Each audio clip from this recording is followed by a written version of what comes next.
پیارے دوستوں، دنیا کی تاریخ میں ایسے بادشاہ اور فرعون گزرے ہیں جن کے پاس مال و دولت کے بے شمار انبار تھے، لیکن بات کی جائے قارون کے خزانے کی تو ان تمام تر بادشاہوں اور فرعون کے خزانے قارون کے خزانے کے آگے کچھ بھی نہیں۔ پیارے دوستوں، قارون کے پاس کتنا خزانہ تھا، اس کا اندازہ اس بات سے لگایا جا سکتا ہے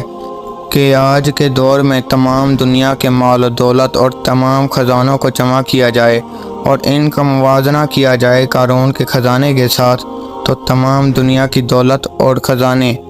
قارون کے خزانے کے آگے معمولی سا حصہ بنتے ہیں، بلکہ قارون کے پاس اس سے بھی کہیں زیادہ مال و دولت اور کہیں زیادہ خزانے تھے۔ پیارے دوستوں، حقیقت میں قارون کون تھا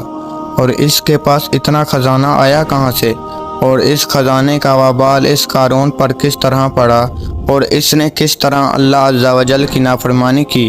اور پھر کس طرح اس کو زمین کے اندر اس کے خزانے کے ساتھ غرق کیا۔ روایات میں آتا ہے کہ قارون بہت ہی خوبصورت آدمی تھا جو حضرت موسیٰ علیہ السلام کا چچا زاد بھائی تھا۔ وہ بنی اسرائیل میں تورات کا بہت بڑا عالم تھا اور یہ با اخلاق اور ملنسار انسان تھا، لیکن بے شمار مال و دولت کے آتے ہی ایک دم سے بدل گیا اور حضرت موسیٰ علیہ السلام کا دشمن اور مغرور ہو گیا۔ پیارے دوستوں، اس کے پاس اتنا خزانہ تھا کہ 70 اونٹ اس کے خزانے کی چابیاں لے کر چلتے تھے۔ بعض روایات میں آتا ہے کہ قارون سود پر لوگوں کو مال دیا کرتا تھا، جس کے بدلے وہ 2 گنا وصول کیا کرتا تھا۔ اس طرح آہستہ آہستہ یوں ہی وقت گزرتا گیا اور اس کے پاس کثرت تعداد میں مال و دولت جمع ہو گیا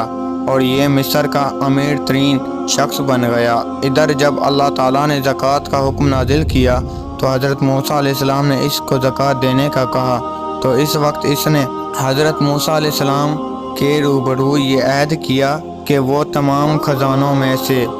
1000واں حصہ زکوٰۃ کا نکالا کرے گا، مگر جب اس نے مال کا حساب لگایا تو یہ ایک بہت بڑی رقم بنتی تھی۔ یہ دیکھ کر قارون پر لالچ اور کنجوسی کا بھوت سوار ہو گیا اور نہ صرف خود اس نے زکوٰۃ کا انکار کر دیا بلکہ بنی اسرائیل کے لوگوں کو بھی بھڑکانے لگا اور بنی اسرائیل کے لوگوں کو کہنے لگا کہ حضرت موسیٰ علیہ السلام زکوٰۃ کے بہانے سے تم لوگوں کا مال ہتھیانا چاہتے ہیں اور تمام مال و دولت پر قبضہ کرنا چاہتے ہیں۔ پھر اس طرح اس بدبخت نے بنی اسرائیل کے لوگوں کو حضرت موسیٰ علیہ السلام کے خلاف بھڑکانا شروع کر دیا، یہاں تک کہ حضرت موسیٰ علیہ السلام کو لوگوں سے دور کرنے کے لیے اس بدبخت نے یہ چال بھی چلی کہ ایک عورت کو بہت زیادہ مال و دولت دے کر اسے اس بات پر راضی کیا کہ وہ حضرت موسیٰ علیہ السلام پر بدکاری کا الزام لگائے۔ چنانچہ حضرت موسیٰ علیہ السلام ایک مقام پر کھڑے ہو کر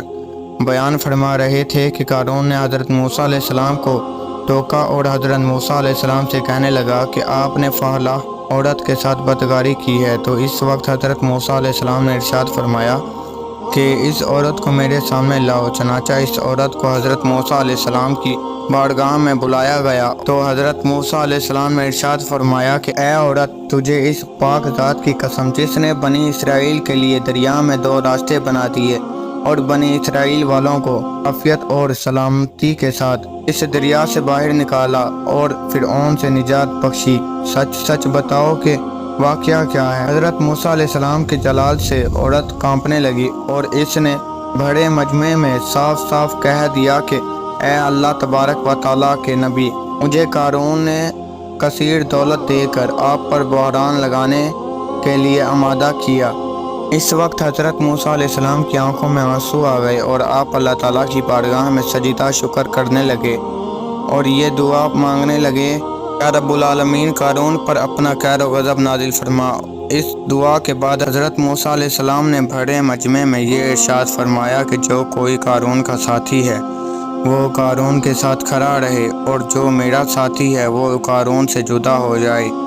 چنانچہ اس وقت 2 افراد کے سوا تمام بنی اسرائیل والے قارون سے الگ ہو گئے۔ حضرت موسیٰ علیہ السلام نے زمین کو یہ حکم دیا کہ اے زمین، تم اس کو پکڑ لے، تو اس وقت زمین قارون کو ایک دم گھٹنوں تک زمین کے اندر دھنسا دیا۔ دوبارہ حضرت موسیٰ علیہ السلام نے زمین سے یہ ارشاد فرمایا تو قارون کمر تک زمین کے اندر دھنس گیا۔ یہ منظر دیکھ کر قارون رونے لگا اور التجا کرنے لگا اور اپنے رشتہ داری کا واسطہ دینے لگا، مگر حضرت موسیٰ علیہ السلام نے قارون کی طرف کوئی توجہ نہیں دی، یہاں تک کہ بدبخت مکمل طور پر زمین کے اندر دھنس گیا۔ اس وقت وہ دو افراد جو قارون کے ساتھی تھے وہ لوگوں سے کہنے لگے کہ حضرت موسیٰ علیہ السلام نے قارون کو اس زمین کے اندر اس لیے دھنسایا ہے